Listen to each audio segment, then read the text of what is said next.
Kini ang GMA Regional TV, One Mindanao. Aniya na mga dagkong balita karong adlaw sa One Mindanao.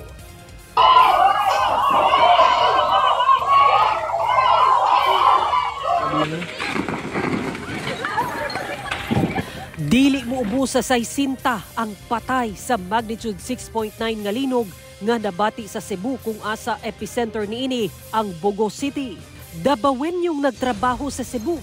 Gisaysay ang kasinatian dihang nabati ang kusog nga linog.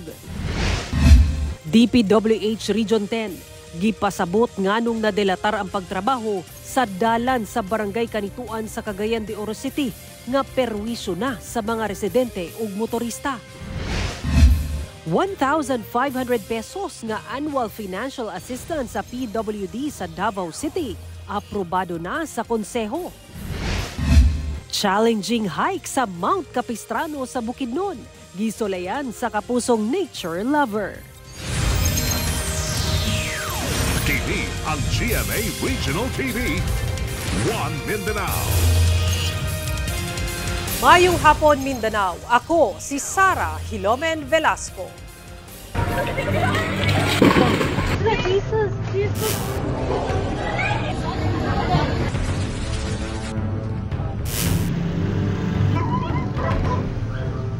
Dili mo ubos sa 60 ang namatay tungod sa pagtayog sa magnitude 6.9 nga linog kagabi kung asa natala ang epicenter sa Bogo City sa Cebu.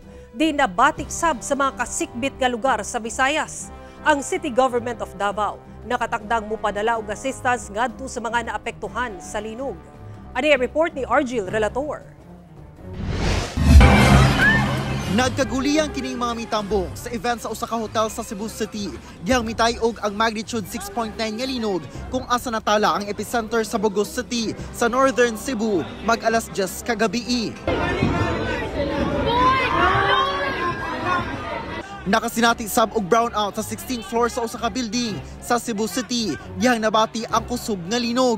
Sa kuha sa CCTV, kita kining usa ka komunidad sa barangay Sawang Calero sa Cebu City nga nabulabog dihang nasinati ang kusog nga linog.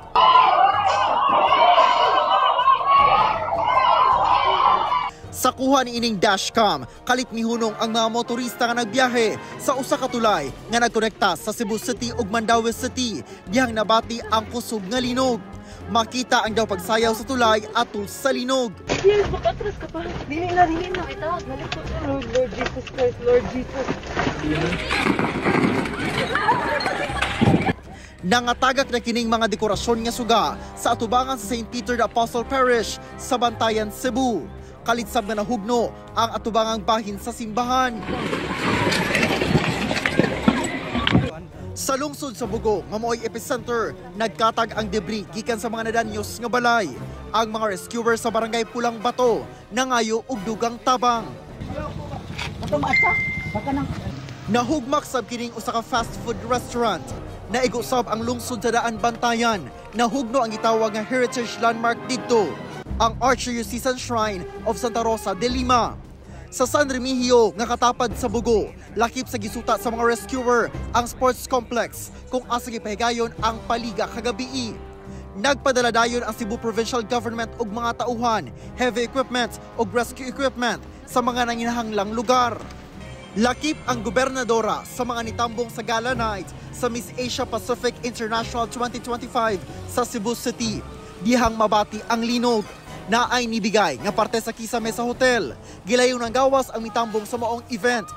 Paspasab nga gipagawas ang tanang pasyente sa Cebu City Medical Center. Tulo ka mga baby ang gipanganak ato sa pagtayog. Dali silang gipagawas lakip ang mga inahan. Apan kalit lang ni bundak ang ulan.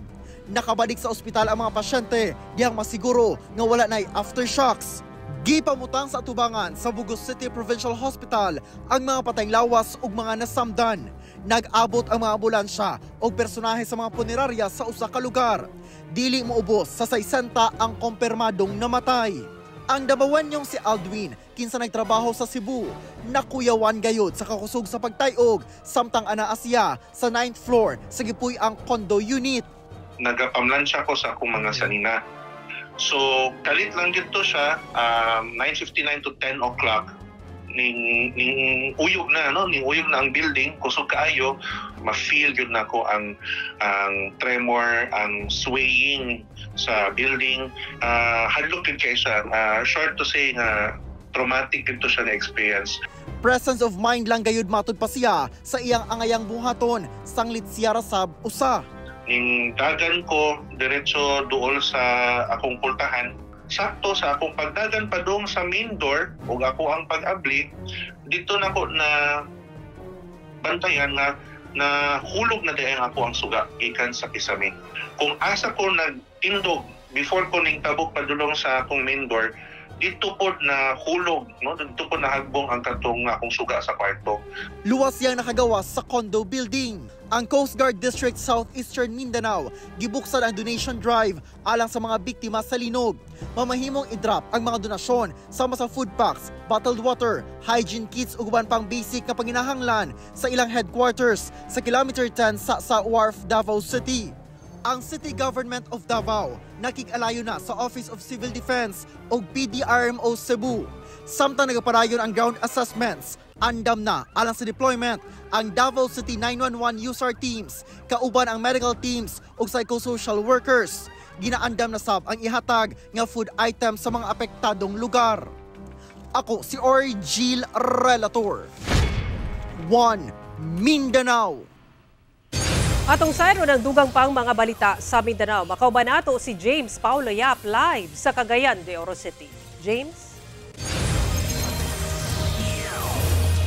Salamat, Sarah. Tulo ka mga individual sa Clarin, Misamis Occidental nga giingong nagbiyahe og mga balas ug bato nga walay igong papeles ang naharang sa mga otoridad. Samtang kapin 200,000 pesos nga kantidad sa mga mineral ores nasakmit sa operasyon nga gihimo sa kapulisan batong illegal mining sa Upol, Misamis Oriental. Ang detalye sa report ni Cyril Chavez.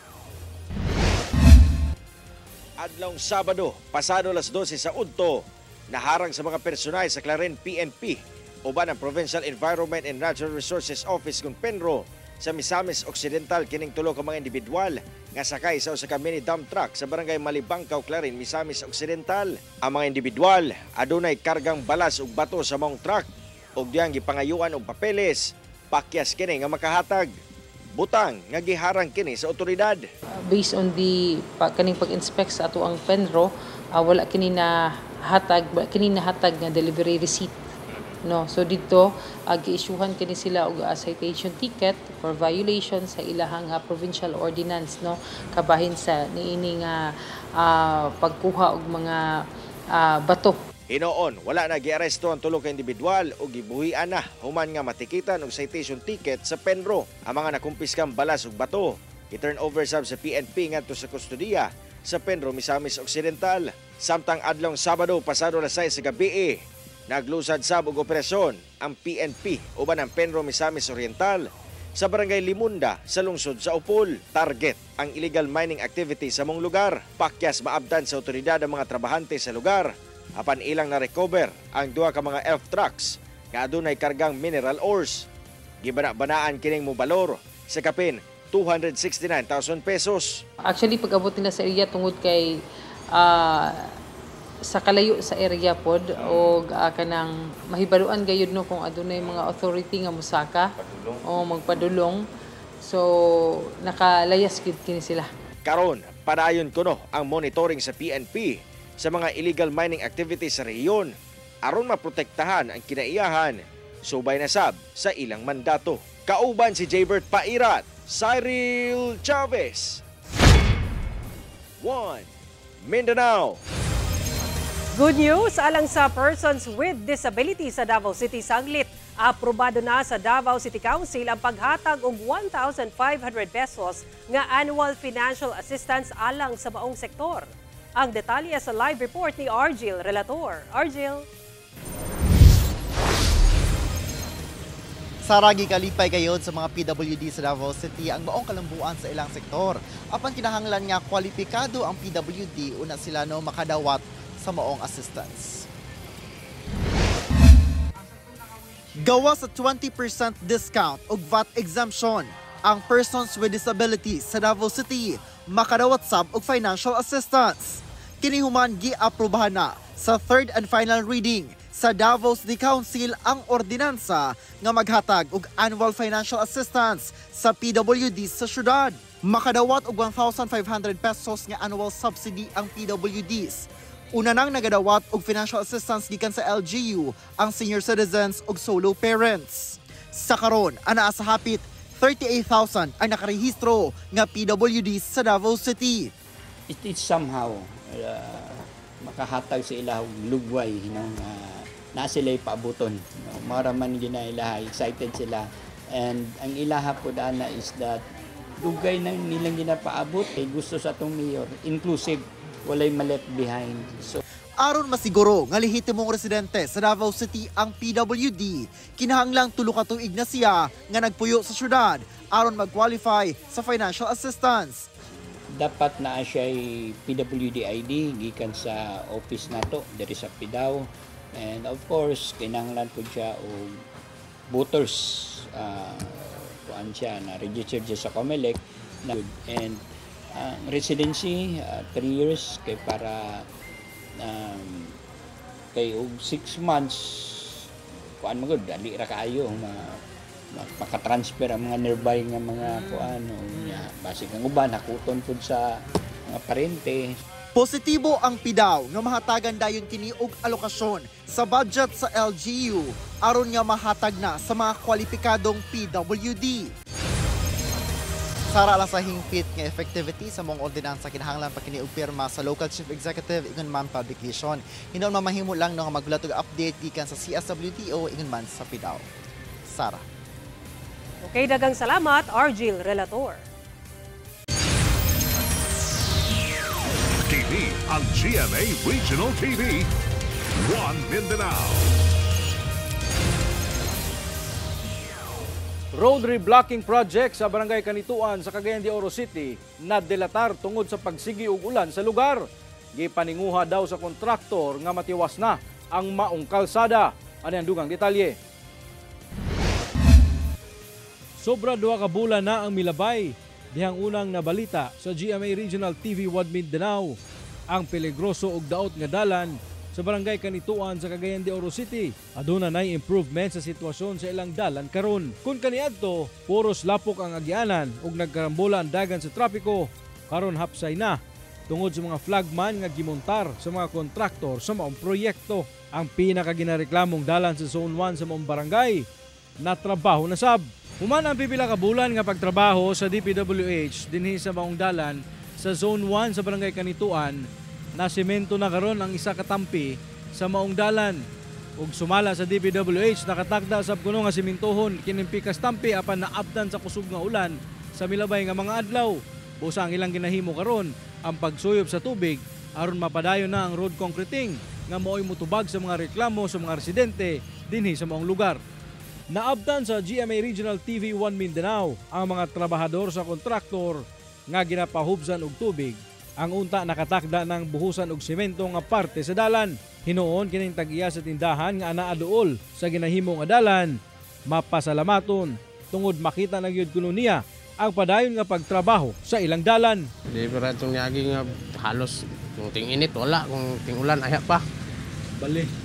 Karon na murag ni kuan na. Karon na usahay nga ulan kuan na po sila, mapundo na po. Sumala sa Department of Public Works and Highways Region 10 nga October 2025 ang target completion date sa maong proyekto apan nadelatar tungod sa mga pagulan nga nasinati sa lugar sa milabay nga bulan.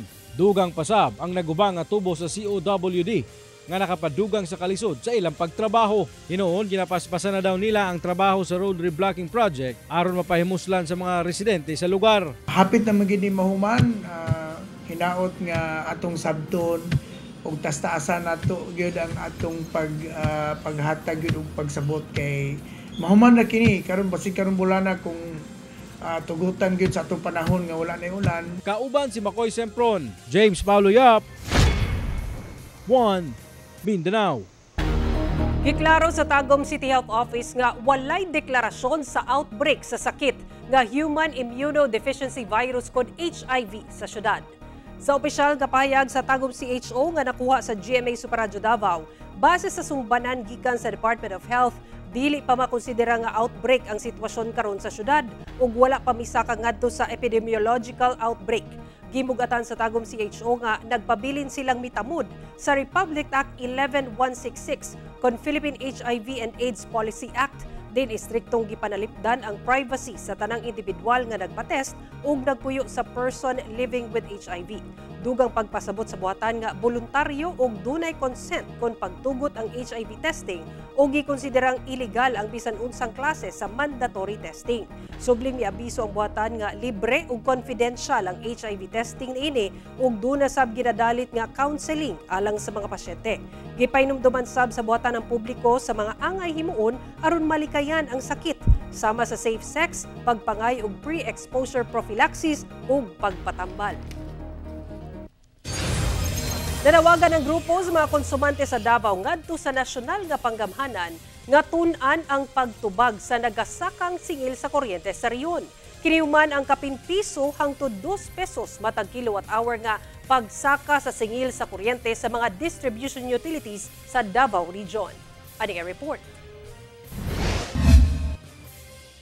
Sa pahayag sa grupong Davao Consumer Movement, subay sa impormasyong nakuha sa GMA Superradyo Davao, kinahanglang tun-an sa gobyerno ang regulasyon sa mga pass-through charges, partikular ang singil nga gikan sa Wholesale Electricity Spot Market o WESM ug National Grid Corporation of the Philippines kon NGCP. Kini may kalabutan sa pagsaka sa singil sa kuryente sa mga distribution utilities sa Davao Region. Kinahanglan daw dunay transparency, accountability ug saktong regulasyon sa energy system sa nasud aron masubay ang mga hinungdan sa pagsaka sa singil sa kuryente ug aron dili abagahon sa mga konsumante ang epekto sa dili maayong sistema. Nanawagan sa grupo sa mga power distributor nga i-review ang ilang power sources aron mabalanse ang supply ug magpabiling bastante ang presyo. Una nang nag-anunsyo ang mga power distributor sa pagsaka sa singil sa kuryente karong bulan sa Setyembre. Sa karon moabot na sa 12 pesos and 74 centavos ang matag kilowatt-hour sa Davao Oriental Electric Cooperative o DORECO. Dulan 11 pesos and 32 centavos ang matag kilowatt-hour sa Davao del Sur Electric Cooperative o DASURECO. Ug kapin 10 pesos and 64 centavos matag kilowatt-hour sa Davao Light and Power Company. Wala pa'y pahayag ang Nordeco o Northern Davao Electric Cooperative sa ilang singil sa kuryente karong bulan sa Setyembre. Apan sa impormasyon sa Davao Consumer Movement, misaka og dulan 2 pesos ang singil sa Nordeco ug miabot na sa dulan 14 pesos and 27 centavos ang matag kilowatt-hour. Sumala sa mga kooperatiba ug kumpanya, ang rason nila sa pagsaka sa ilang singil sa kuryente tungod sa pagmahal sa presyo sa power supply gikan sa WESM ug ang pagdeklara og yellow alert sa Mindanao Grid human nagka-outage sa pipila ka mga planta sa NGCP. Sara Hilomen Velasco, 1 Mindanao. Cagayan de Oro City Water District may barog nga luwas ug pwedeng mainom ang tubig nga ilang ginasupply ngadto sa ilang mga konsumante sa syudad.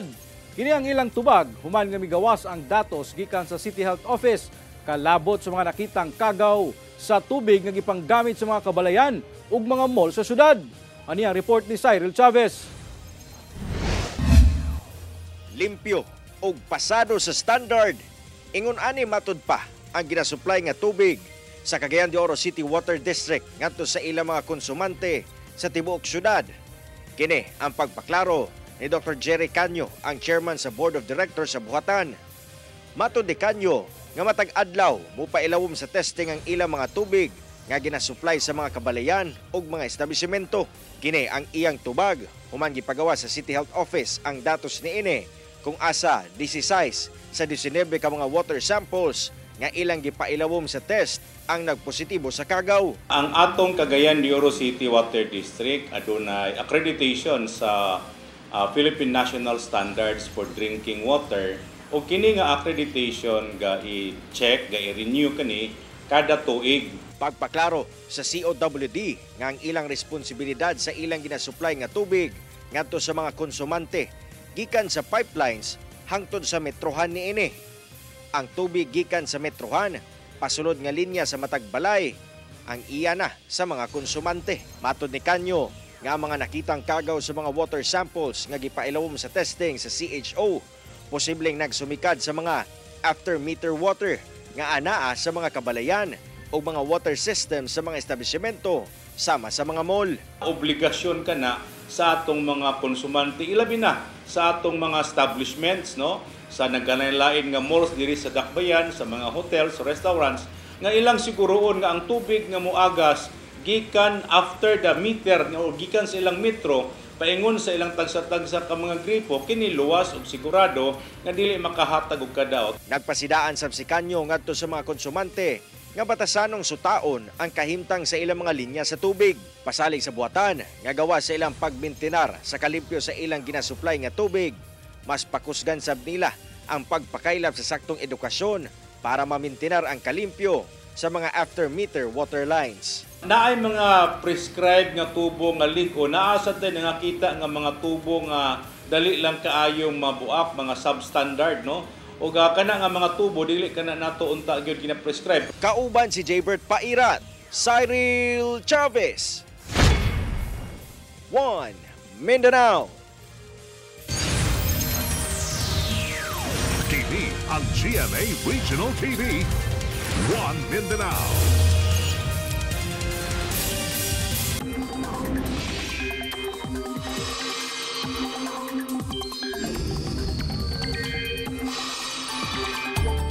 Nahimo ng bagyo ang low pressure area sa sidlakan sa Southern Luzon ug gitawag kining Bagyong Paulo. Sa 11 AM bulletin sa Pag-asa ulahing nasiplatan ang sentro sa bagyo sa gilayong 760 km sidlakan sa Virac, Catanduanes. Sumala sa Pag-asa posibleng muigo sa Isabela o Northern Aurora sa Biyernes sa buntag o sa hapon. Sa karon easterlies gihapon ang makaapekto sa nasud. Base sa datos sa Metro Weather, dunay tsansa sa ulan sa dakong bahin sa Mindanao, sama sa Zamboanga Peninsula, Caraga, Northern Mindanao, Davao Region ug Soc-Sargen. Posibleng kusog ang pag-ulan sa ubang lugar, busa mahimong alerto sa pagbaha o landslide. Mas pahugtan pa sa Davao City Vices Regulation Unit ang implementasyon sa anti-smoking ug liquor ban ordinance sa syudad. Ilabi na karong nagkaduol ang Kapaskuhan. Sumala ni JCJ Francia, ang head sa Vices Regulation Unit, sa impormasyong nakuha sa GMA Super Radio Davao, panahon sa Burr months, mamatikdan ang pagsaka sa ihap sa mga balapason sa ordinansa tungod daghan ang mga nagapahigayon ug panagtapok ug mga kalingawan. Ubo sa anti-smoking ordinance sa Davao City, hugtanong ginadili ang pagpanigarilyo bisan asa, lakip na ang paggamit og e-cigarette o vape, gawas lang sa gitaganang smoking areas. Samtang ubos sa liquor ban sa syudad, hugtanong ginadili ang pag-inom ug ilimdong makahubog sa mga pampublikong lugar, sama sa mga kadalanan ug sa mga parke. Ginadili na sab ang pagpalit o pagkonsumo og mga ilimdong makahubog sa mga balay kalingawan o ilimnanan, sugod 1:00 sa kadlawon hangtod 8:00 sa buntag. Hiking ba ang buot ninyong adventure karong weekend, mga kapuso? Dunay pasilip ang atong kapusong nature lover sa iyang challenging hike sa Mount Capistrano sa Bukidnon. Ato kanang silipon dinhi sa May Mindanao. This is the Mount Capistrano. Mga kapuso, tara ubanta, manakad diri sa Malaybalay City, Bukidnon. Si Mount Capistrano usa sa mga ilado na hiking destination. Tungod sa iyang rocky paths, nindot nga rock formations ug ang iyang halapad nga view sa palibot nga lugar.